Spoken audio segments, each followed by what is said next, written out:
بسم اللہ الرحمن الرحیم۔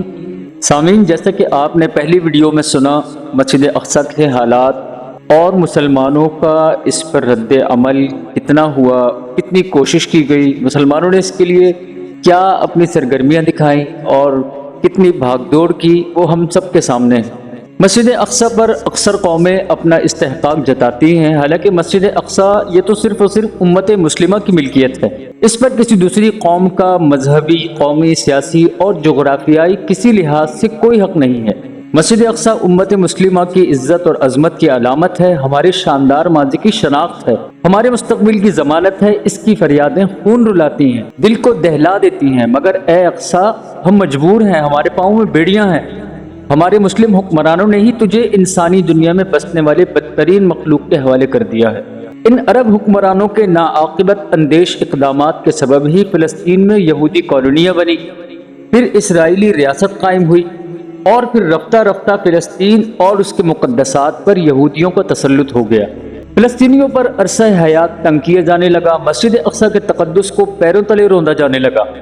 عالمی برادری نے بھی عدل و انصاف کو بالائے طاق رکھتے ہوئے پورے فریب کا مظاہرہ کیا۔ اسپین پر تو عیسائیوں کی حق کی وکالت کی، مگر فلسطین پر یہودیوں کے ظالمانہ اور غاصبانہ قبضے کے بالمقابل مسلمانوں کے آبائی، موروثی، مذہبی اور تاریخی حق کو قبول نہ کرتے ہوئے ہمیشہ یہودیوں کے مفادات کی ہی بات کی۔ مسجد اقصی کے متعلق بہت سارے مسلمان بھی بہت ساری غلط فہمیوں کا شکار ہیں، چنانچہ وہ طرح طرح کی باتیں بولتے اور لکھتے ہیں، لیکن کشمکش کی اصل وجہ یہ ہے کہ یہ جگہ عیسائیوں، یہودیوں اور مسلمانوں کے لیے یکساں طور پر مقدس ہے، جبکہ اس کی کوئی حقیقت نہیں ہے۔ اس پر صرف اور صرف مسلمانوں کا استحقاق ہے۔ مسجد کی تعمیر، جیسا کہ اللہ پاک نے قرآن پاک میں بھی ارشاد فرمایا، انما یعمر مساجد اللہ من آمن باللہ والیوم الآخر، کہ مساجد کی تعمیر اور مساجد کو آباد کرنا اور مساجد کا خیال رکھنا تو اس شخص کا کام ہے جو اللہ پر ایمان لائے اور آخرت پر ایمان لائے، اور یہ نشانی صرف اور صرف ایمان والے اور مسلمانوں کی ہے، جبکہ یہودی، عیسائی اور جتنے بھی باطل مذاہب ہیں، یہ سب کے سب مسجد اقصی پر جو اپنا استحقاق جتاتے ہیں، قرآن پاک اس کی نفی کرتا ہے۔ اس کو اسلامی شناخت خود رسول اللہ صلی اللہ علیہ وسلم نے عطا فرمائی۔ یہودیوں کا مذہب اور ان کی کتابیں اس کا رد کرتی ہیں، مگر سلام ہے اس قوم کو جس کے بچے عرب کے فوجی جرنیلوں سے اچھے ہیں، جن کی عورتیں عرب کے مردوں سے بہتر ہیں، جس کے بوڑھے عرب کے نوجوانوں سے زیادہ جوان ہیں، جن کے دلوں میں مسجد اقصی کی محبت پیوست ہے، جو نہکتے ہیں مگر یہودی فوجی ان کے سامنے اپنے تمام تر خونخوار مظالم کے باوجود بے بس نظر آتے ہیں۔ سلام ہے ان جیالوں کو جو اپنے خون کا نذرانہ دے کر اپنے عیش و آرام، اپنی جانوں کو نشاور کر کے مسجد اقصی کی حفاظت کر رہے ہیں۔ کتنے بچے بغیر دوا غذا کے بلک بلک کر مر رہے ہیں، کتنی عورتیں ہیں جو روز بیوہ ہو رہی ہیں، کتنے گھر مسجد اقصی کے لیے قربان ہو چکے ہیں، مگر پھر بھی وہ دوڑتے ہوئے چلے آتے ہیں، صرف اور صرف مسجد اقصی کی حفاظت ہو جائے۔ سلام ہے ان پر جو صبح و شام اس کی حفاظت میں لگا ہوئے ہیں۔ یہودیوں نے مسجد اقصی کی محبت اور عقیدت کو دلوں سے نکالنے کے لیے متعدد داؤں بھی کھیلے،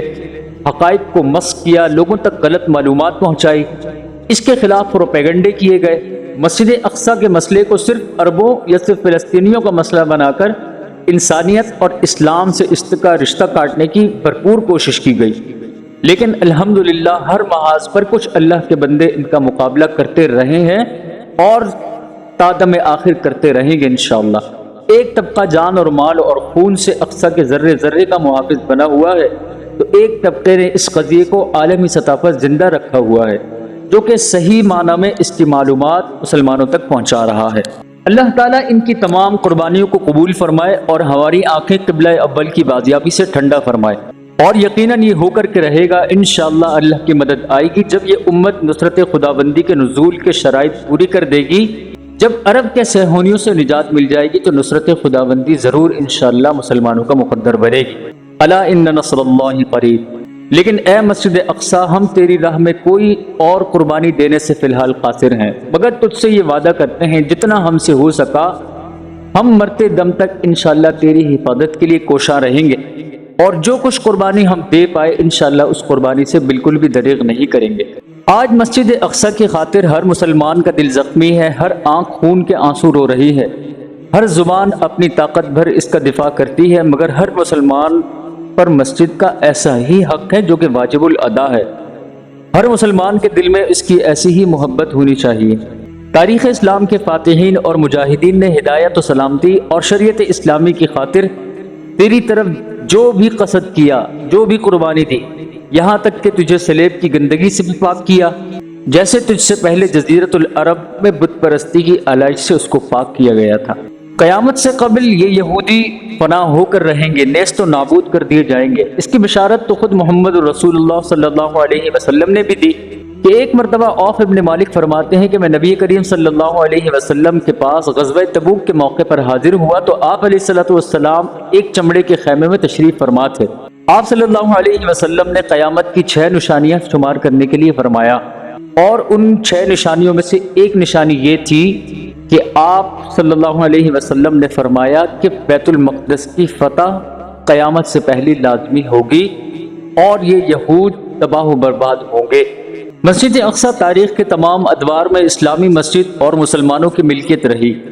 حتیٰ کہ وہاں یہودیوں کی آبادی سے پہلے بھی اور ان کے آنے کے بعد بھی مسلمانوں کی ملکیت میں تھی۔ فلسطین انبیاء کی سرزمین ہے، ان میں حضرت ابراہیم علیہ السلام، حضرت یعقوب علیہ السلام، حضرت موسیٰ علیہ السلام، حضرت عیسیٰ علیہ السلام اور حضرت زکریا علیہ السلام اور حضرت یحییٰ علیہ السلام ہیں۔ یہ سب کے سب مسلمان تھے، ہم ان کے درمیان تفریق نہیں کرتے، جیسے کہ اللہ پاک نے قرآن پاک میں بھی ارشاد فرمایا کہ وَمَن يَرْغَبُ عَن مِّلَّةِ إِبْرَاهِيمَ إِلَّا مَن سَفِهَ نَفْسَهُ وَلَقَدِ اصْطَفَيْنَاهُ فِي الدُّنْيَا وَإِنَّهُ فِي الْآخِرَةِ لَمِنَ الصَّالِحِينَ۔ مسجد اقصی شروع سے حضرات انبیاء کرام علیہم السلام کا مسکن رہا، یہاں پر آپ نے بڑا لمبا وقت بھی گزارا، اور جب اس کے ساتھ کچھ ایسا معاملہ ہوا کہ جب اس پر قبضہ کیا گیا تو انبیاء علیہم السلام نے اس کے لیے قربانیاں بھی دی، اور اس کے بعد پھر حضرات صحابہ کرام وہ بھی اس مسجد کے اندر تشریف لائے، اس کی زیارت کے لیے سفر کیا، وہاں رہے، عبادت کی، وعد و ارشاد بھی فرمائے، اور شام کو فتح کرنے والی فوجوں کے سپہ سالار حضرت ابو عبیدہ بن جراح انہی صحابہ میں شامل تھے۔ بلال ابن رباح فتح بیت المقدس پر حضرت عمر بن خطاب رضی اللہ تعالیٰ عنہ کے ساتھ تشریف لائے کہ جب حضرت عمر بن خطاب رضی اللہ تعالیٰ عنہ نے مسجد اقصی کو یہودیوں کے قبضے سے نجات دلائی، اس وقت ہی تشریف لائے تو مسجد اقصی میں اذان دی گئی۔ حضرت معاذ بن جبل کو ابو عبیدہ رضی اللہ تعالیٰ عنہ نے اپنے انتقال کے بعد پھر وہاں کا والی بنایا۔ عرض کرنے کا مقصد یہ ہے کہ یہ ہمیشہ مسلمانوں کے پاس ہی مسلمانوں کی ہے اور مسلمانوں کی ملکیت ہی رہے گی، نہ اس پر عیسائیوں کا حق ہے، نہ اور کسی قوم کا، نہ ہی یہودیوں کا۔ یہ جتنا بھی اپنا استحقاق جتاتے ہیں قرآن اس کا رد کرتا ہے، اور انبیاء علیہ السلام نے جو اس کی حفاظت کی وہ بھی تاریخ کی کتابوں میں موجود ہے۔ اور پھر حضرات صحابہ کرام نے جو قربانیاں دی، حضرت عمر رضی اللہ تعالیٰ عنہ نے، اور اس کے بعد حضرت خالد بن ولید رضی اللہ تعالیٰ عنہ نے جس انداز میں بیت المقدس کی فتح کا صحرا اللہ پاک نے ان کے سر سجایا، وہ ایک شاندار منظر پیش کرتا ہے جسے سن کر انسان کے اندر ایک جذبہ بیدار ہو جاتا ہے اور اس کے اندر ایک نئی لہر دوڑ جاتی ہے۔ سن 583 ہجری میں سلطان صلاح الدین ایوبی رحمۃ اللہ علیہ نے ہر طرف جہاد میں بھرتی کا اعلان فرما دیا، پھر آپ لشکر لے کر تبریہ کی طرف بڑھے اور بزور جنگ اسے فتح کر لیا۔ یہ صورتحال دیکھ کر صلیبیوں نے بھی لڑائی کی تیاری کی۔ اب آپ دیکھیں کہ جہاں پر بھی مسلمانوں کے ساتھ کوئی ایسا معاملہ پیش آیا اور اسلام کے خلاف کسی نے بھی اگر محاذ آرائی کی اور میدان لگایا تو دنیا کے جتنے بھی کافر ہیں وہ سب متحد ہو جاتے ہیں۔ کیوں؟ اللہ کے نبی صلی اللہ علیہ وسلم نے فرمایا کہ الکفر ملت واحدہ، کہ کفر جو ہے وہ سارے کے سارے ایک ہی ملت پر ہیں، وہ چاہے کسی بھی مذہب سے تعلق رکھتے ہوں، یہودی ہوں، عیسائی ہوں۔ الکفر ملت واحدہ کے تحت تمام کافر جتنے بھی ہیں وہ اسلام کے خلاف جمع ہو جاتے ہیں، لیکن ہمارے ہاں مسلمانوں کے اندر یہ چیز بالکل ناپید ہو چکی ہے۔ سلطان صلاح الدین ایوبی رحمۃ اللہ علیہ نے بھی لڑائی کی تیاری کی، اور پھر سلطان کے ساتھ 12,000 گھڑ سوار اور اس کے علاوہ پیدل چلنے والے لشکر الگ تھے۔ صلیبیوں کی تعداد 80,000 کے قریب تھی۔ کئی دن دونوں لشکر آمنے سامنے رہے، پھر آخر جبل حطین لڑائی کا مرکز بنا۔ اس لڑائی میں صلیبیوں کی بدقسمتی عروج پر رہی، ان کے بڑے بڑے سردار حکام پکڑے بھی گئے، اور ان میں ان کا مشہور بادشاہ یروشلم گائی بھی شامل تھا۔ امام الکاتب رحمۃ اللہ علیہ فرماتے ہیں کہ اس دن جنگ میں اتنے صلیبی قتل ہوئے اور گرفتار ہوئے کہ قتل ہونے والوں کو دیکھ کر اندازہ ہوتا تھا کہ شاید پوری کی پوری فوج ان کی قتل ہو چکی ہے۔ اور جب قیدیوں پر نظر دوڑائیں تو ایسا لگتا تھا کہ سب کے سب کو قید کر لیا گیا ہے۔ ایک مسلمان سپاہی 30 صلیبیوں کو خیمے کی ایک رسی میں باندھ کر ہکاتا پھر رہا تھا۔ اس لڑائی نے صلیبیوں کی قوت کو پارا پارا کر دیا اور ان کی مقدس بڑی صلیب مسلمانوں کے ہاتھ آ گئی، اور ان کا مشہور جنگجو بادشاہ ریجنالڈ، جس نے ایک مرتبہ مسلمانوں کے ایک قافلے کو گرفتار کیا کہ جو مسلمان حج پر جا رہے تھے، راستے میں انہیں پکڑ کر ان کا سارا سامان لے لیا اور انہیں مارا پیٹا، اور جب انہوں نے کہا کہ ہم حج پر جا رہے ہیں، ہمیں چھوڑ دو، تو اس نے کہا کہ اب بلاؤ اپنے محمد کو، وہ آ کر تمہاری مدد کریں گے۔ یہ ریجنال بادشاہ بھی اس وقت ان کی قید میں تھا۔ سلطان صلاح الدین ایوبی رحمۃ اللہ علیہ نے جب اسے پکڑا اور اسے قتل کرنے لگے تو قتل کرنے سے پہلے اس کی گردن پہ تلوار رکھ کر فرمایا کہ لے، محمد کی مدد آ چکی ہے۔ یعنی اس وقت جب اس نے مسلمانوں کو کہا تھا کہ بلاؤ اپنے محمد کو تمہاری مدد کریں، جب اس کو قتل کیا جانے لگا تو سلطان نے اس کو قتل کرنے سے پہلے کہا کہ لے، محمد کی مدد آ چکی ہے، اور پھر اس کو قتل کیا گیا۔ اس جنگ سے حاصل ہونے والے قیدی دمشق کے بازاروں میں ایک ایک جوتے کے بدلے فروخت ہوئے۔ قاضی ابن ابی عسرون رحمۃ اللہ علیہ جب دمشق میں داخل ہوئے تو عیسائیوں کی بڑی صلیب ان کے سامنے سرنگوں پڑی ہوئی تھی۔ سلطان صلاح الدین ایوبی رحمۃ اللہ علیہ نے اپنے حملے اور یلغار کو جاری رکھا۔ آپ رحمۃ اللہ علیہ اور آپ کے بھائی کے لشکر نے ناصریہ، قیصاریہ، عکا، صفوریہ، شقیف، غولہ، تبنین، سیدا، بیروت، سور، اسقلان کے سارے علاقے فتح کر لی، اور رملہ وغیرہ مضافاتی علاقے فتح کرنے کے بعد سلطان صلاح الدین ایوبی رحمۃ اللہ علیہ نے اپنی اصلی منزل مقصود بیت المقدس کا رخ کیا۔ فلسطین کے وہ تمام علاقے جن پر سلطان رحمۃ اللہ علیہ نے قبضہ کر لیا تھا، وہاں کے صلیبی اور اسقلان کے شکست خوردہ لشکروں نے بھی بیت المقدس میں آ کر پناہ لی۔ 60,000 صلیبی جنگجو بیت المقدس پر اپنے قبضے کو برقرار رکھنے کے لیے جمع تھے۔ مسلمانوں نے جب پورے عزم اور ولولے کے ساتھ صلیبیوں پر حملہ کیا، بالآخر صلیبیوں نے گھٹنے ٹیک دیے اور امان مانگی۔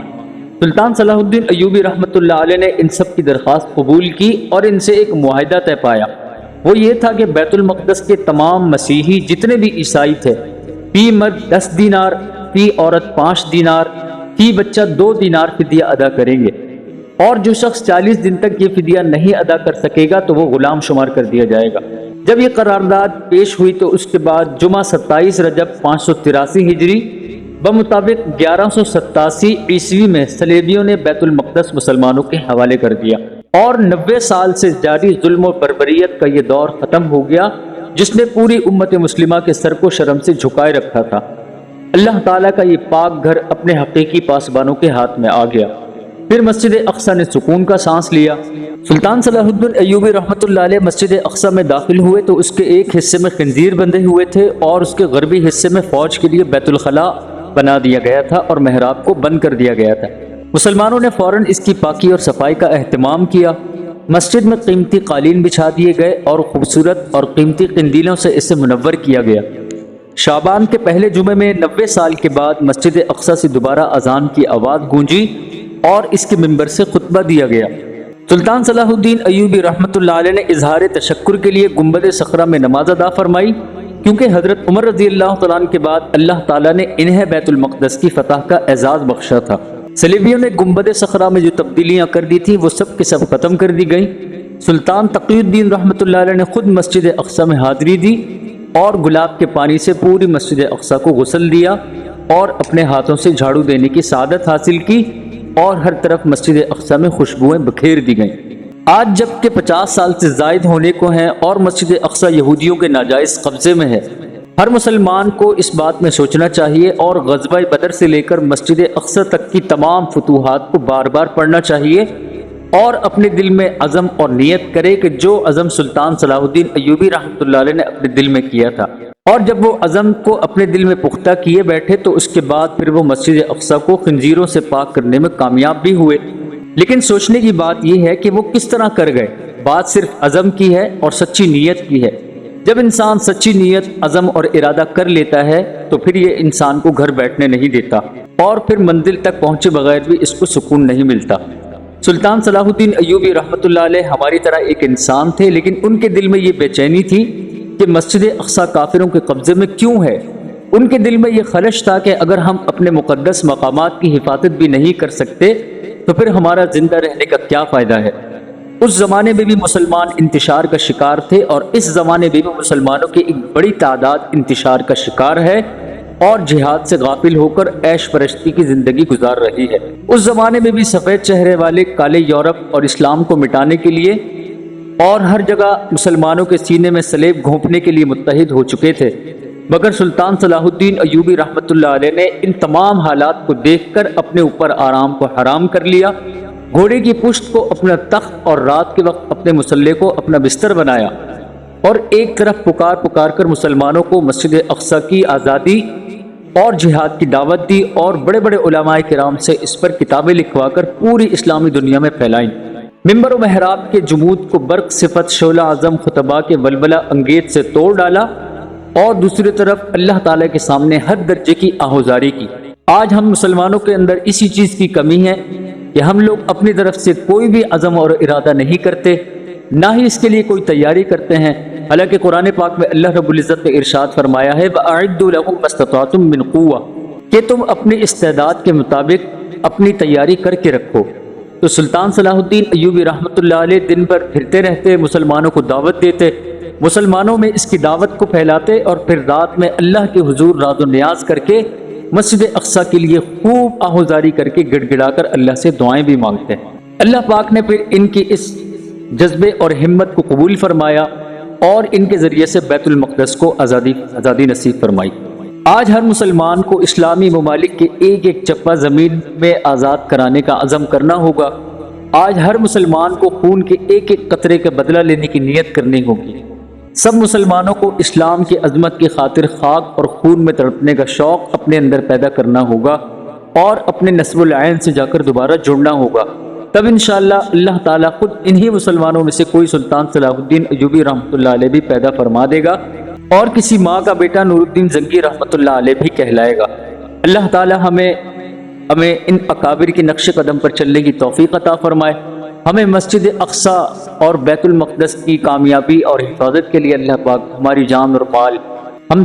جتنی چیزوں کو قربان کرنے کے لیے تیار ہیں، اللہ پاک ہماری تمام قربانیوں کو قبول فرمائے۔